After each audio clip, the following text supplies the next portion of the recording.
ഇസ്രയേലും ഇറാനും നേരിട്ടുള്ള ഏറ്റുമുട്ടലിലേക്ക് നീങ്ങുമ്പോൾ ലോകം ഇതുവരെ കാണാത്ത തരത്തിലുള്ള ഒരു വലിയ സൈനിക നീക്കത്തിനാണ് ഇപ്പോൾ ലോകം തന്നെ സാക്ഷ്യം വഹിച്ചുകൊണ്ടിരിക്കുന്നത്. പടിഞ്ഞാറൻ ഏഷ്യയിൽ വീണ്ടും യുദ്ധത്തിന്റെ കാർമേഘങ്ങൾ ഉരുണ്ടുകൂടിയിരിക്കുകയാണ് എന്ന് വളരെ വിഷമത്തോടെ തന്നെ പറയേണ്ടി വരും. അമേരിക്കയുടെ നേരിട്ടുള്ള പിന്തുണയോടെ ഇസ്രയേൽ സൈന്യം ഇറാന്റെ മണ്ണിൽ ശക്തമായ ആക്രമണം തുടർന്നുകൊണ്ടിരിക്കുകയാണ്. എന്നാൽ ഇതിൽ കേവലം ഒരു സൈനിക കേന്ദ്രങ്ങൾ മാത്രമല്ല, ഇറാന്റെ ഔദ്യോഗിക മാധ്യമ സ്ഥാപനങ്ങളും ഭരണകൂടത്തിന്റെ പ്രധാന കേന്ദ്രങ്ങളും ഇപ്പോൾ ലക്ഷ്യമിടുന്നു എന്നതാണ് ഞെട്ടിക്കുന്ന റിപ്പോർട്ടുകൾ. അതേസമയം നിലവിലെ റിപ്പോർട്ടുകൾ പ്രകാരം മരിച്ചവരുടെ എണ്ണം 787 ഉയർന്നു. കേവലം ഒരു പ്രാദേശിക തർക്കം എന്നതിലുപരി ഇത് ഒരു ആഗോള സാമ്പത്തിക പ്രതിരോധ പ്രതിസന്ധിയായി മാറിക്കഴിഞ്ഞിരിക്കുന്നു. ഈ സംഘർഷം ഇപ്പോൾ യഥാർത്ഥത്തിൽ എങ്ങോട്ടാണ് നീങ്ങുന്നത്? ലോക രാജ്യങ്ങളെ ഇത് എങ്ങനെയാണ് ബാധിച്ചു കൊണ്ടിരിക്കുന്നത്? നമുക്ക് വിശദമായി പരിശോധിക്കാം. ഈ യുദ്ധത്തിൽ ഇസ്രയേലിനോടൊപ്പം അമേരിക്ക പരസ്യമായി നിലയുറപ്പിച്ചിരിക്കുകയാണ്. നിങ്ങൾക്ക് തന്നെ അറിയാമായിരിക്കും, US പ്രസിഡന്റ് ഡൊണാൾഡ് ട്രംപ് നൽകുന്ന മുന്നറിയിപ്പുകൾ ലോകത്തെ മുഴുവൻ എത്രത്തോളം ഭീതിയിലാഴ്ത്തുന്നതാണ് എന്ന്. ഭീതിപ്പെടുത്തുന്ന തുറന്നു പറച്ചിൽ കൂടി ട്രംപിന്റെ ഭാഗത്തു നിന്ന് ഉണ്ടായിരിക്കുകയാണ്. ഇറാനെതിരായ ഈ സൈനിക നടപടി ഒരു ഹ്രസ്വകാല നീക്കമായിരിക്കില്ലെന്നും ചുരുങ്ങിയത് 4 ആഴ്ചയെങ്കിലും ഇത് നീണ്ടു നിൽക്കുമെന്നുമാണ് ട്രംപ് ഇപ്പോൾ വ്യക്തമാക്കിയിരിക്കുന്നത്.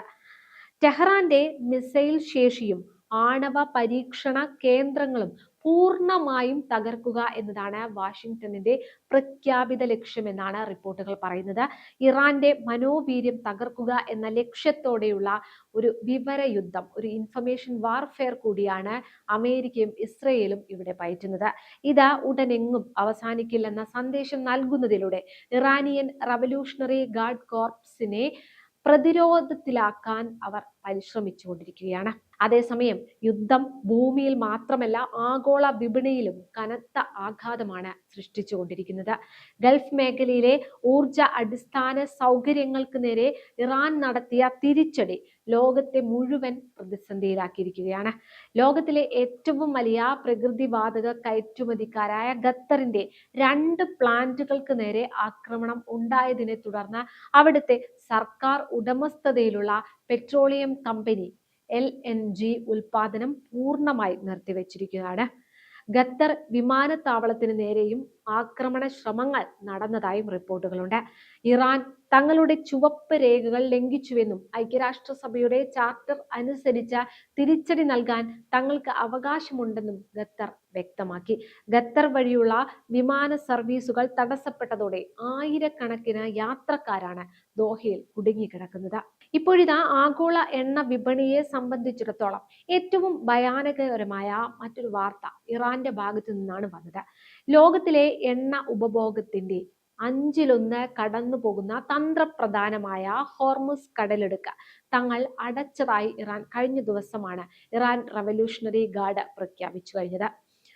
ഈ ജലപാതയിലൂടെ കടന്നു പോകാൻ ശ്രമിക്കുന്ന ഏതൊരു കപ്പലിനെയും ആക്രമിക്കുമെന്ന ഇറാന്റെ മുന്നറിയിപ്പ് അന്താരാഷ്ട്ര വ്യാപാരത്തെ നിശ്ചലമാക്കിയിരിക്കുകയാണ്. ഹോർമുസ് കടലിടുക്ക് അടയ്ക്കപ്പെടുന്നത് ക്രൂഡ് ഓയിൽ വില കുതിച്ചുയരാൻ കാരണമാകുമെന്നുറപ്പല്ലേ? ഇത് ഇന്ത്യയുൾപ്പെടെയുള്ള ഇറക്കുമതി രാജ്യങ്ങളെ ഗുരുതരമായി തന്നെ ബാധിച്ചു തുടങ്ങിയിട്ടുണ്ട്. എണ്ണ വിതരണം തടസ്സപ്പെടുന്നതോടെ ഇന്തോനേഷ്യ പോലുള്ള രാജ്യങ്ങൾ ഇപ്പോൾ മിഡിൽ ഈസ്റ്റിന് പകരം അമേരിക്കയിൽ നിന്ന് എണ്ണ വാങ്ങാനുള്ള കരാറുകളിൽ ഒപ്പിടുകയാണ്. യുദ്ധം ഇറാനിലും ഇസ്രയേലിലും മാത്രം ഒതുങ്ങി നിൽക്കുന്നില്ല. Saudi Arabia, UAE, Bahrain, Oman, Kuwait തുടങ്ങിയ രാജ്യങ്ങളിലെല്ലാം ഈ യുദ്ധത്തിന്റെ പ്രത്യാഘാതങ്ങൾ അനുഭവിക്കുന്നുണ്ട്.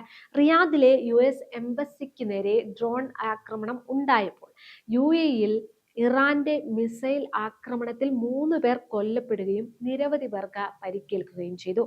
UAE-യുടെ പ്രതിരോധ സംവിധാനം 800-ലധികം ഡ്രോണുകളെയും 100-ലധികം മിസൈലുകളെയും തടഞ്ഞുവെന്നാണ് റിപ്പോർട്ടുകൾ.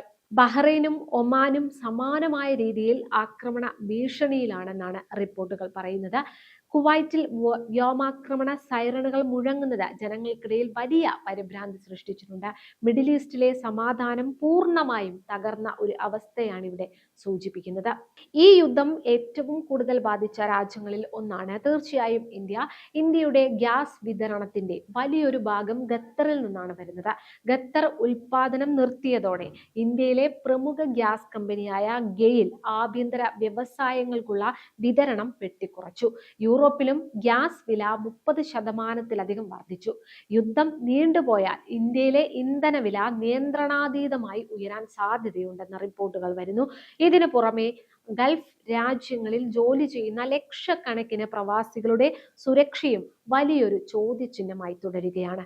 പല രാജ്യങ്ങളും തങ്ങളുടെ പൗരന്മാരെ തിരിച്ചെത്തിക്കാനുള്ള പദ്ധതികൾ ആവിഷ്കരിച്ചു തുടങ്ങിയിട്ടുണ്ട്. ഗ്രീസ്, ഫ്രാൻസ് തുടങ്ങിയ രാജ്യങ്ങൾ തങ്ങളുടെ പൗരന്മാർക്കായി പ്രത്യേക വിമാനങ്ങൾ തയ്യാറാക്കി കഴിഞ്ഞിരിക്കുന്നു. ഇറാനുമായി ഏറ്റുമുട്ടുമ്പോൾ തന്നെ മറുവശത്ത് ലെബനിലേക്ക് ഇസ്രയേൽ തങ്ങളുടെ സൈനിക നീക്കം വ്യാപിപ്പിച്ചു കഴിഞ്ഞു. തെക്കൻ ലെബനിൽ ഒരു ബഫർ സോൺ നിർമ്മിക്കുക എന്ന ലക്ഷ്യത്തോടെ ഇസ്രയേൽ സൈന്യം കൂടുതൽ മുന്നോട്ട് നീങ്ങുകയാണ്. ബെയ്റൂട്ടിന്റെ തെക്കൻ പ്രാന്ത പ്രദേശങ്ങളിൽ ഹിസ്ബുള്ള നേതാക്കളെ ലക്ഷ്യമിട്ട് ഇസ്രയേൽ നടത്തിയ വ്യോമാക്രമണങ്ങൾ വലിയ നാശനഷ്ടങ്ങളാണ് ഉണ്ടാക്കിയതെന്നാണ് റിപ്പോർട്ടുകൾ. എന്നാൽ ഇസ്രയേലിന് ഉള്ളിലും സമാധാനമില്ല. ടെൽ അവീവ്, ജെറുസലേം, ഐലത്ത് തുടങ്ങിയ നഗരങ്ങളിൽ ഇറാന്റെ മിസൈലുകൾ പതിക്കുന്നുണ്ട്. 10 ഇസ്രയേൽ പൗരന്മാരാണ് കഴിഞ്ഞ കുറച്ചു ദിവസങ്ങൾക്കുള്ളിൽ കൊല്ലപ്പെട്ടത്. റഷ്യ ഈ വിഷയത്തിൽ കടുത്ത ആശങ്കയാണ് രേഖപ്പെടുത്തുന്നത്. അമേരിക്കയും ഇസ്രയേലും ഇറാനെ ആക്രമിക്കുന്നത് മേഖലയിൽ ഒരു ആണവ മത്സരത്തിന്, ഒരു ന്യൂക്ലിയർ ആംസ് റേസിന് വഴിവെക്കുമെന്നാണ് റഷ്യൻ വിദേശകാര്യമന്ത്രി സെർജി ലാവ്റോവ് മുന്നറിയിപ്പ് നൽകിയിരിക്കുന്നത്. ഇറാൻ തങ്ങളുടെ ആണവ പദ്ധതികൾ കൂടുതൽ വേഗത്തിലാക്കാൻ ഈ സാഹചര്യം കാരണമായേക്കാം. ഇത് ലോകത്തെ മൊത്തത്തിൽ ഒരു ആണവ യുദ്ധത്തിന്റെ വക്കിൽ എത്തിക്കുമെന്നാണ് രാഷ്ട്രീയ നിരീക്ഷകർ ഭയപ്പെടുന്നത്. ഉക്രൈൻ പ്രസിഡന്റ് സെലൻസ്കി ഈ സാഹചര്യത്തെ ഇറാന്റെ ഭ്രാന്തമായ ആക്രമണം എന്നാണ് വിശേഷിപ്പിച്ചത്. മിഡിൽ ഈസ്റ്റിലെ ഈ അസ്ഥിരത റഷ്യ ഉക്രൈൻ യുദ്ധത്തിനുള്ള ലോക ശ്രദ്ധ മാറ്റാനും സാധ്യതയുണ്ട്. ചുരുക്കത്തിൽ മിഡിൽ ഈസ്റ്റ് ഒരു അഗ്നിപർവ്വതത്തിന്റെ മുകളിലാണ്.